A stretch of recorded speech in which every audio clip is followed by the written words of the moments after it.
Hi guys, welcome back to MK Sportscars. It's Racecar to Roadcar again. We're back on with this. This is the Cup 200 car, which if you've been following, you would have seen its stages you've been talking through.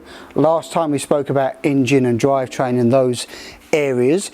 The loom, it's not the very exciting bits, but the loom has gone in. Now, trying to show you where the loom goes and direct it all is pretty difficult, but the loom itself here is a plug and play affair on the high booster stuff. These are the injectors, for example. It runs through, and up here we have the main ECU, and the rest of it is run down through the centre tunnel. And we have this little track system here just on the side here with these little holes where it's running split conduit just down in there, and then we cable tie it through all the way to the rear of the vehicle, and it ends up with coming out from the centre tunnel into tyres like this where the plugs are, and these are all labelled up for the lights, left hand and right hand, all of those areas that we've got on that. So the loom is pretty hard to say because we've got all of these bits which are here for switch gear. Looks like a lot, but it's not. It's sort of, well, that would be if you're doing the hands-free buttons, so all this stuff. This is for the aim digidash, and then we've got your ignition and starts here,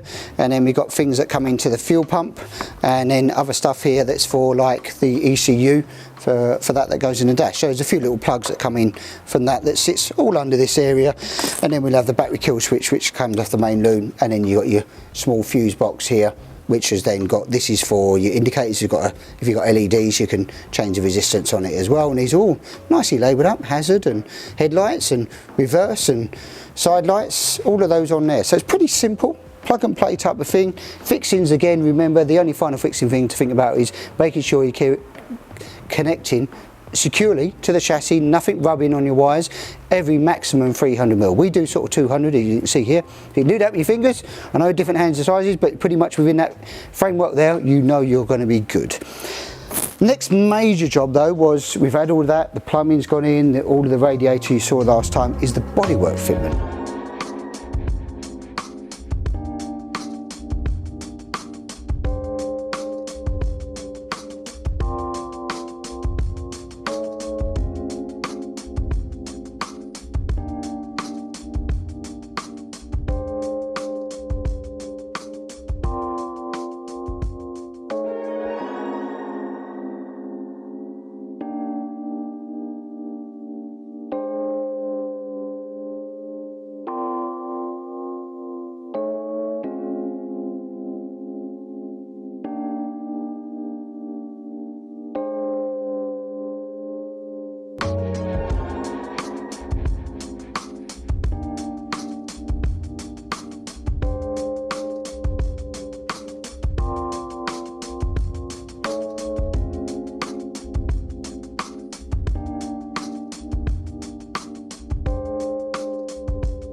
So Adrian's been on with that.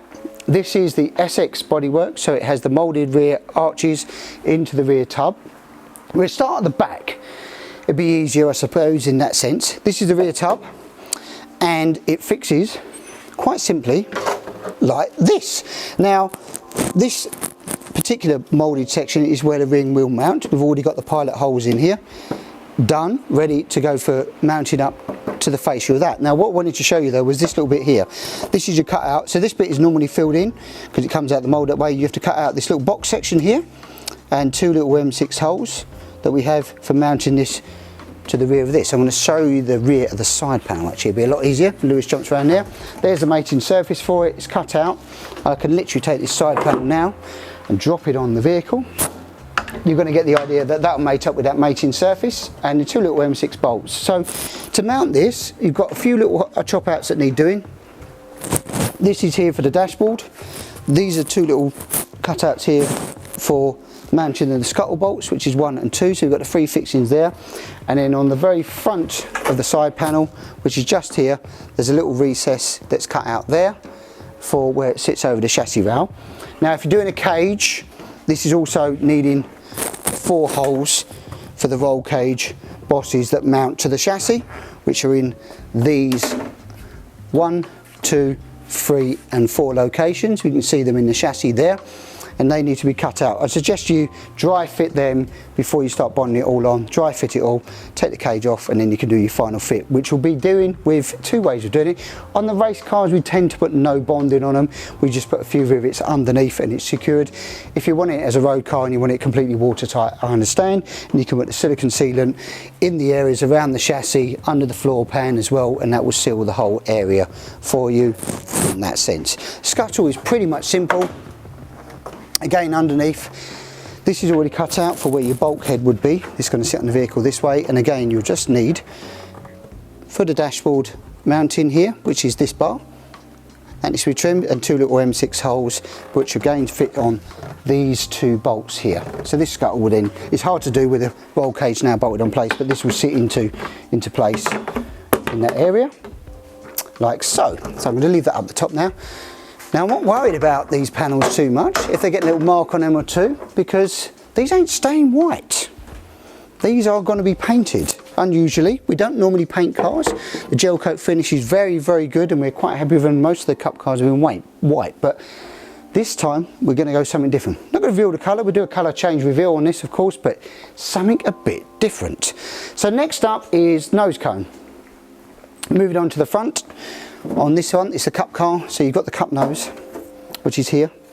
Now you've got, these are already mounted in the mould, cut out for gaiters and push rods. Once this nose cone is popped on, we'll pop that on there for you to show. Little tug at the sides, and pop that on. Now it's easier to see this when it's in place, because if you're running a cup nose cone, there's a bracket that mounts on the front of the radiator, and we have two fixing holes that come up and mount into the bracketry there. It's pretty simple to mount, and I can actually show you that probably on this car over here.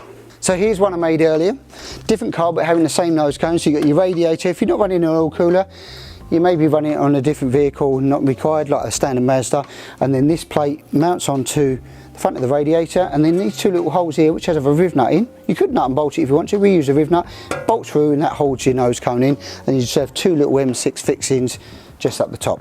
Completely secure then, that holds it in place. It's a nice little smooth ducting area for it as well, pushes in, and you've also in this plate, if you want to upgrade to an oil cooler, is already the holes there ready to mount it for you. So moving over to the passenger side, if it's left-hand drive car, of course it'd be the driver's side, but the exhaust hole needs to be trimmed out here. This is for a booster, depending what panel you have though, because if it's a Mazda, it's in a completely different position. It's in this location here. That dimension is in the manual anyway for you. Same as this one. It's a bit more of an intricate shape though to cut out, but a very small, neat and tidy hole. And again, we've got the same holes here for this side, and then that will fit on nice and neat and tidy. And then the final piece of the jigsaw will be the bonnet. Now the bonnet is trimmed up very easily. You need to trim out in advance.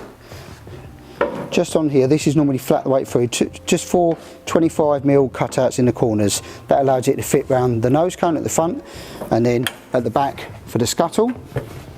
Now we've already pre-drilled these holes for the bonnet catches as well, so that will go on and fit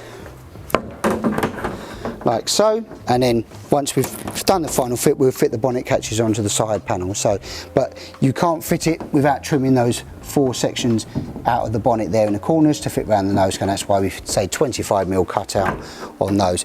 And you can use that using various tools really. You can do it with an angle grinder and a little 1mm blade, that's not a problem. You can do it with a jigsaw I suppose, or multi-tool. If you haven't got that, failing that, just a small little junior hacksaw will cut those corners quite neat and tidy as well. So power tools are much more easier. If you have to only got hand tools in the garage, it's something like a junior hacksaw will perfectly do the job as well with a fine blade. Right, just going to throw a little top tip in there guys for you, for when you're drilling holes in fiberglass. Firstly, depending what drill size you're using, make sure you're not using a brand new drill bit basically. You want a used one. It's too sharp in the edge, it can split and fracture the gel coat.